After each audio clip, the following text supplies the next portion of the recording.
Assalamualaikum Ananda semuanya. Jumpa lagi dalam pelajaran fisika bersama Ibu.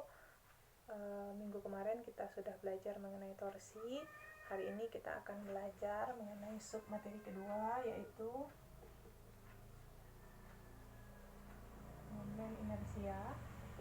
Mungkin istilah ini baru sama Ananda ya, dengan lambang I. Tapi sebenarnya konsep momen inersia sendiri itu sudah mulai ada kita pelajari di kelas 10 pada saat Ananda belajar mengenai hukum Newton 1. Hukum Newton 1 itu bercerita mengenai kelembaman. Nah, pada gerak-gerak translasi, kelembaman itu dipengaruhi oleh massa, gitu ya. Semakin besar massanya, maka sifat kelembaman suatu benda akan bertambah besar. Nah, pada kelas 11 ini maka kita juga akan belajar dengan kelembaman.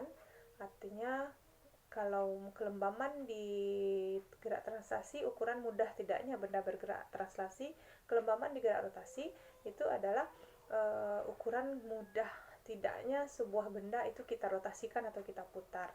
Nah, untuk di gerak rotasi itu kelembamannya itu diwakili oleh momen inersia. Momen inersia dilambangkan dengan I dengan satuannya adalah kilogram meter kuadrat.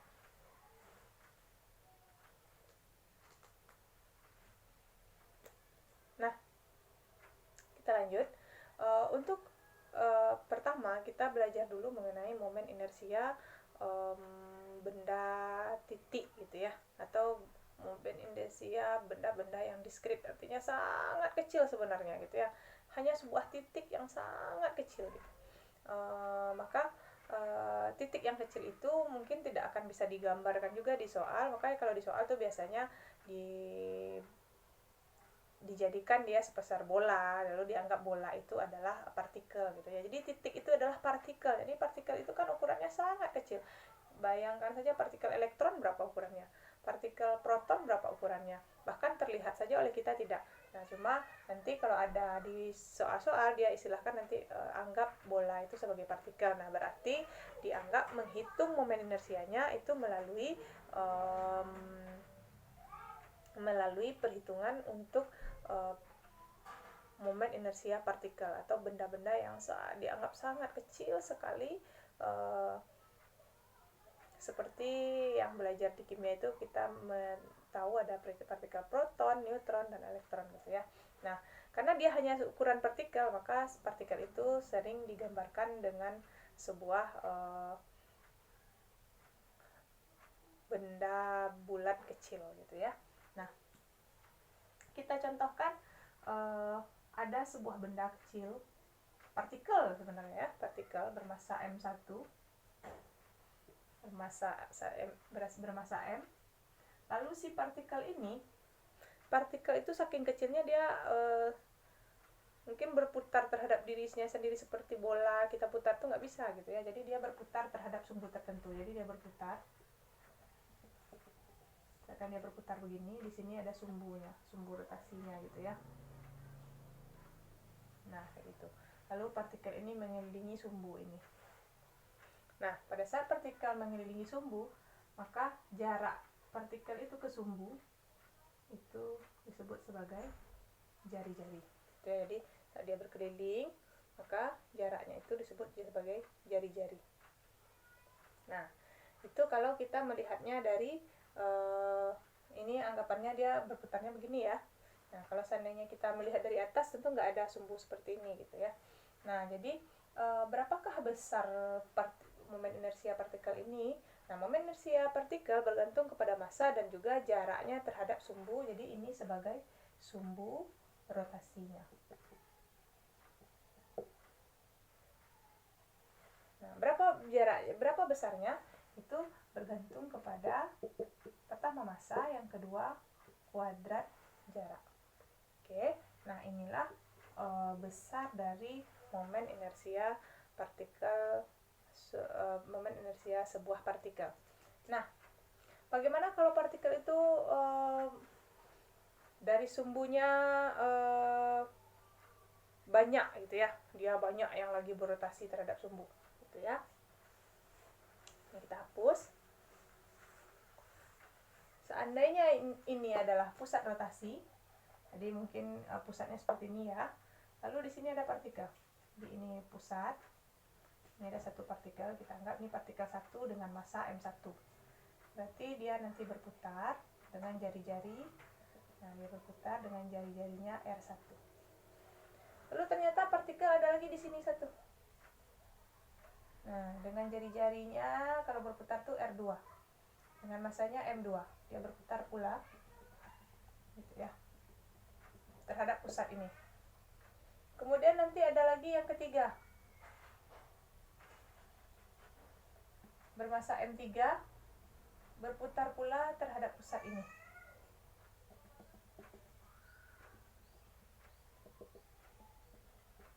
Nah, apa yang terjadi? Maka berapa besar momen inersia mereka? Ternyata momen inersia mereka itu adalah penjumlahan total. Karena momen inersia ini adalah besaran skalar, maka jumlah totalnya cukup dijumlah secara skalar, sehingga rumus momen inersia total itu adalah momen inersia partikel 1, momen inersia partikel 2, momen inersia partikel 3, di mana partikel 1 M1 kali R1 kuadrat, momen inersia dia kedua M2 kali R2 kuadrat, yang ketiga M3 kali R3 kuadrat. Oke, jadi dijumlah saja seperti ini. Inilah momen inersia jika dalam suatu sistem itu yang bekerja lebih dari satu partikel. Oke, silahkan dicatat. Kita lanjut ya. Nah, lanjut dengan apa ya? Kita lanjut dengan contoh soal.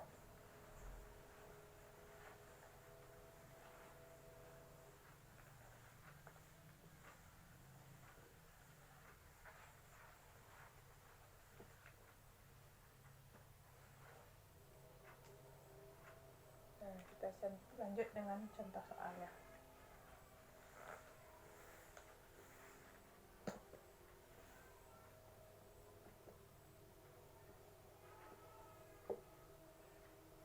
Contoh sebuah benda,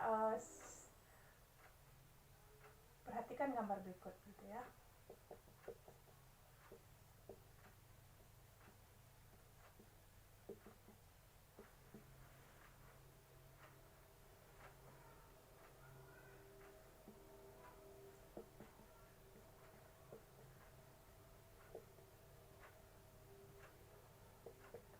Empat buah partikel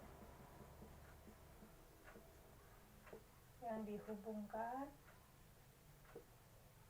dengan batang, di mana massa batang diabaikan. Berarti batang nggak dihitung momen inersianya karena batang diabaikan. Pertanyaannya, nah misalkan batangnya segi kemudian di sini ada partikel 1, di sini ada partikel 2. Nah, misalkan ini massanya M, sekarang ini massanya 2M, ini massanya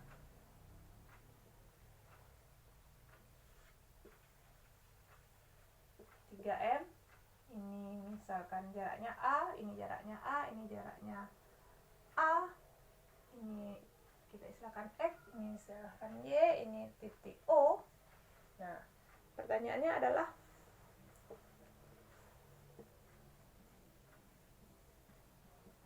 berapakah momen inersia jika batang diputar terhadap A sumbu X, B sumbu Y, C titik O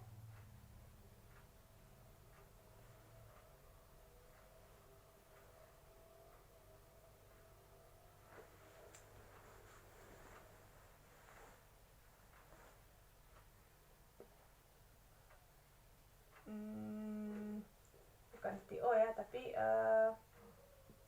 sebuah sumbu di titik O yang tegak lurus bidang kertas. Oke. Nah, sebelum videonya lanjut, dicatat dulu nih ya. Setelah itu, kita lihat bagaimana menyelesaikannya.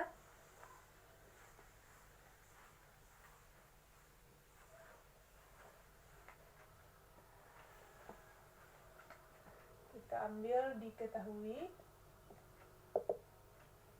Ini ya. Ada ini. M, 2M, 3M, A, 2A. Ditanya I, banyak ya, I jika sumbunya diputar terhadap sumbu X, B, I jika diputar terhadap sumbu Y, yang C, I jika diputar terhadap titik O, di mana dia sumbunya itu tegak lurus dengan bidang kertas. Nah, cara menjawabnya yang sumbu X dulu. Kalau dia sumbu X, ini sumbu X, sumbu Y ya, berarti berputarnya begini kan? Nah, gitu. Itu berarti sumbu X ini hanya sebagai tempat pemutaran. Berarti seluruh ini adalah tempat pemutaran. Itu apa artinya? Partikel M dan partikel 3M itu dia terletak di sumbu. Itu artinya berapa R-nya? R-nya adalah 0. Kalau R-nya 0, apa artinya? Hanya satu buah yang sekarang berputar terhadap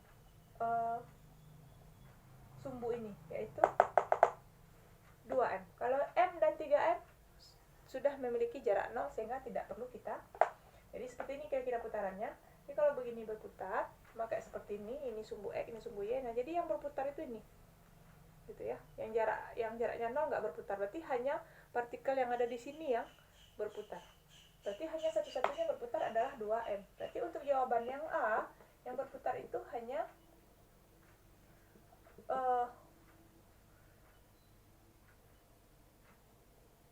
satu buah ya, yaitu 2M A kuadrat.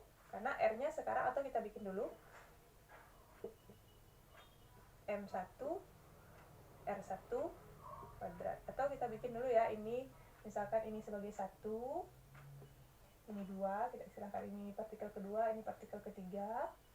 Maka otomatis itu partikel yang bergerak itu hanya satu, yaitu partikel kedua, kita bikin M2 R2 kuadrat. Berapa M2? M2 itu 2M. Berapa R kuadrat? R kuadrat sekarang itu adalah A kuadrat. Berarti berapa dia? 2MA kuadrat. Nah, itulah I yang ada di jika sumbunya diputar terhadap sumbu X. Jika sumbu rotasinya itu sumbu X gitu ya. Nah, kalau seandainya dia sumbu rotasinya sumbu Y begini, berarti putarannya kan begini. Itu artinya partikel 2 justru ada di sumbu. Yang tidak ada di sumbu itu justru adalah yang berputar itu sekarang adalah partikel M dan 3M. Berarti kita bikin kalau yang B itu I di sumbu Y itu adalah M1 sama ditambah M2. Sehingga menjadi M1 itu M, R1 itu A kuadrat, M2 itu 3M. Bukan M2 ini ya, M3. Maaf, salah. Dan R3 itu 2A kuadrat. Nah, kenapa harus dikurung? Karena ini harus dikuadratkan dulu gitu ya. Ini MA kuadrat ditambah 3M. 2 kuadrat kali 2 kuadrat berapa? Ya, 4A kuadrat. Sehingga menjadi MA kuadrat ditambah 3 kali 4 berapa? 12. 12 MA kuadrat. 1 tambah 12 dapatnya adalah 13 MA kuadrat. Itu jika dia terputar terhadap sumbu Y seperti ini. Nah, silakan dicatat. Bisa di pause nanti ya. Lalu dicatat. Lalu kita lanjut ke yang C.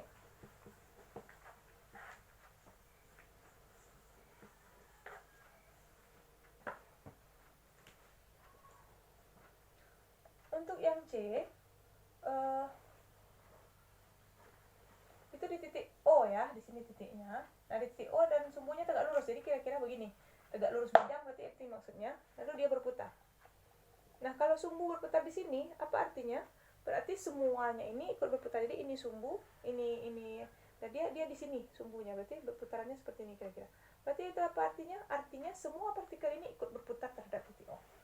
Berarti 1, 2, 3 itu semua partikelnya berputar, sehingga untuk momen inersianya I-nya adalah I totalnya atau I di titik O yang tegak lurus bidang itu sumbunya adalah M1 R1 kuadrat tambah M2 R2 kuadrat tambah M3 R3 kuadrat.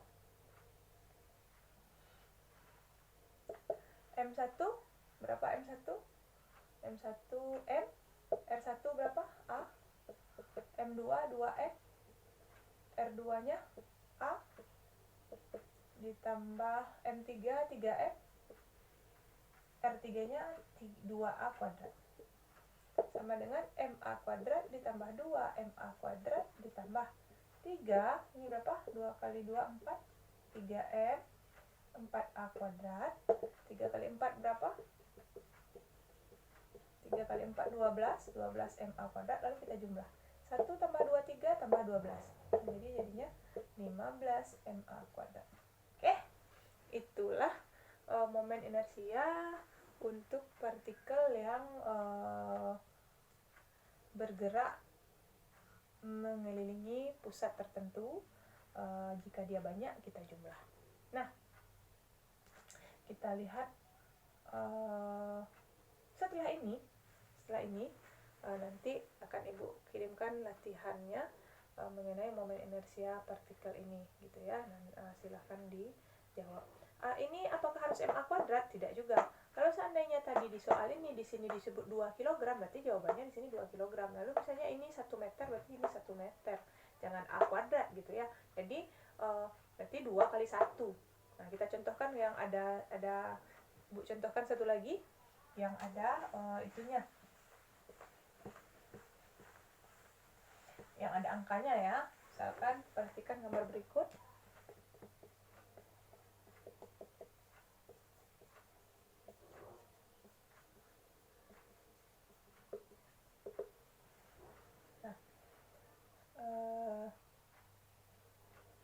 Sebuah saja, ada 3 di sini masanya.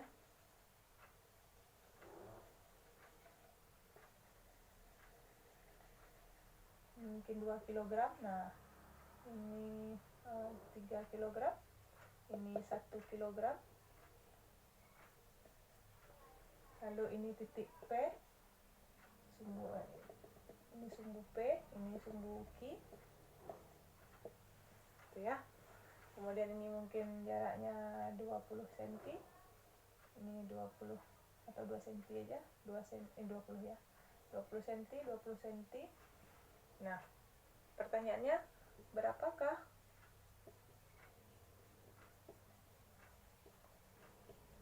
momen inersia jika benda